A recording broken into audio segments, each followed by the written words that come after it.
Shalom Bapak Mama, saudara-saudariku yang diberkati Tuhan.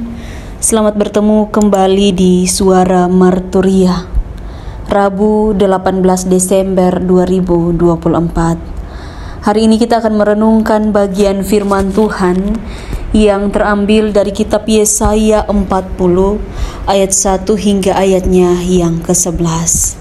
Sebelum kita membaca dan merenungkan bagian firman Tuhan ini, mari kita berdoa. Ya Bapa di surga, saat ini kami akan membaca dan merenungkan kebenaran firman-Mu.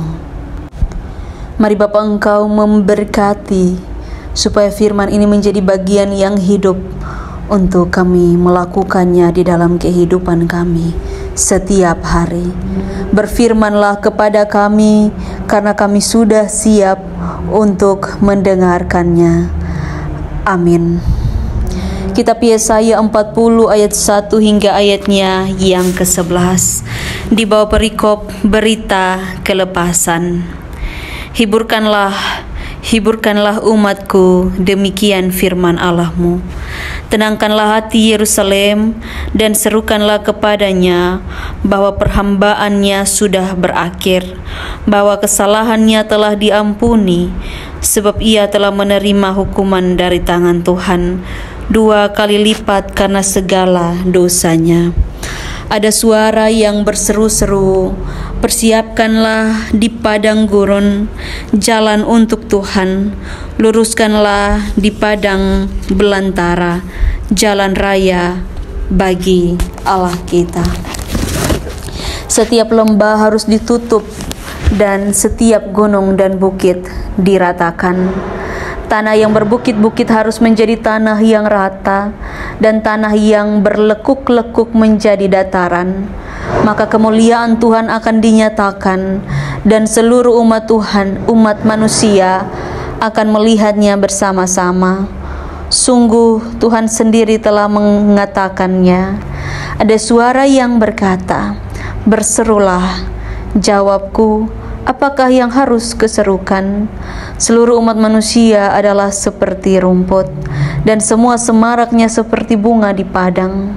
Rumput menjadi kering, bunga menjadi layu, apabila Tuhan menghembusnya dengan nafasnya. Sesungguhnya lah bangsa itu seperti rumput. Rumput menjadi kering, bunga menjadi layu, tetapi firman Allah kita tetap untuk selama-lamanya. Hai Sion, pembawa kabar baik, naiklah ke atas gunung yang tinggi. Hai Yerusalem, pembawa kabar baik, nyaringkanlah suaramu kuat-kuat. Nyaringkanlah suaramu, jangan takut. Katakanlah kepada kota-kota Yehuda, lihat, itu Allahmu. Lihat, itu Tuhan Allah. Ia datang dengan kekuatan dan dengan tangannya ia berkuasa. Lihat, mereka yang menjadi upah jeripayanya ada bersama-sama dia, dan mereka yang diperolehnya berjalan di hadapannya. Seperti seorang gembala, ia menggembalakan kawanan ternaknya dan menghimpunkannya dengan tangannya. Anak-anak domba dipangkunya, induk-induk domba dituntunnya dengan hati-hati. Demikian jauh pembacaan firman Tuhan, dan yang dikatakan berbahagia adalah setiap kita yang tidak hanya membaca firman Tuhan, tapi juga yang mau melakukan firman Tuhan dalam kehidupan kita setiap hari. Bapak Mama, saudara-saudariku yang diberkati Tuhan, tema yang menuntun kita di dalam perenungan pada saat ini adalah menanti, menikmati penggembalaan Tuhan. Seperti seorang gembala, ia menggembalakan kawanan ternaknya. Anak-anak domba dipangkunya, induk domba dituntunnya.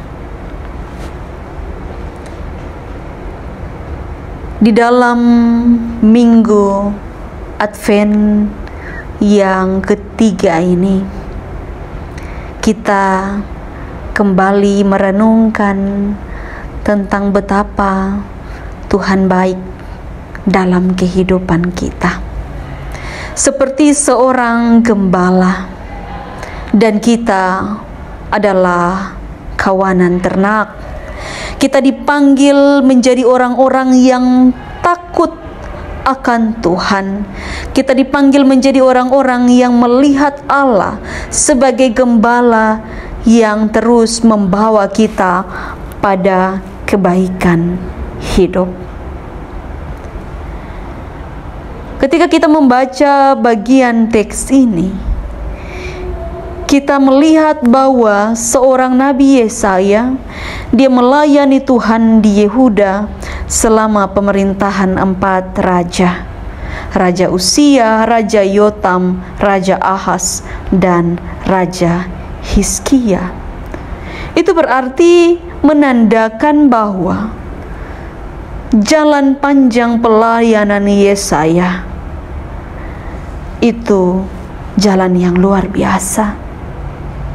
Kira-kira 50 tahun ia ada sebelum bangsa Yehuda diangkut ke pembuangan. Dan sebelum masa pemerintahan mereka, ada begitu banyak gejolak kehidupan. Ada begitu banyak keadaan yang baik, juga keadaan yang buruk. Nabi Yesaya, dia menyampaikan pesan dari Tuhan berupa penglihatan kejahatan, berupa pertobatan, hukuman, dan pengampunan. Dan itu semua berpusat pada pribadi Allah. Allah yang sudah menjanjikan kedatangan Mesias ke dalam dunia. Yesaya menggambarkan bahwa kehadiran Allah memberikan kita penghiburan. Itu ditandai dengan hukuman pembuangan yang akan segera berakhir. Jadi kehadiran Allah itu adalah kehadiran yang penuh dengan kesukacitaan. Kehadiran yang penuh dengan penghiburan dan kekuatan. Jadi bersukacitalah ketika kita menunggu untuk kedatangan Tuhan. Pertanyaannya bagi kita hari-hari ini, apakah kita sabar? Karena tidak selamanya kita ada di dalam keadaan yang buruk. Tetapi kesetiaan dalam penantian itu akan melahirkan sesuatu yang baik. Tinggal bagaimana kita mau menerima apa yang menjadi kehendak Allah, dan kita bertahan dalam keadaan-keadaan yang kemudian menuntut kita harus bertahan di dalam kehidupan rumah tangga, kehidupan pekerjaan, dan di mana saja kita berada. Kiranya Roh Kudus menolong kita. Amin. Mari kita berdoa. Tuhan Yesus, terima kasih. Mari memberkati semua kami di dalam setiap langkah kehidupan kami. Terima kasih. Amin. Terima kasih telah mendengarkan suara Marturia, Bapak Mama Saudara-saudariku semua. Tuhan Yesus memberkati kita semua. Shalom.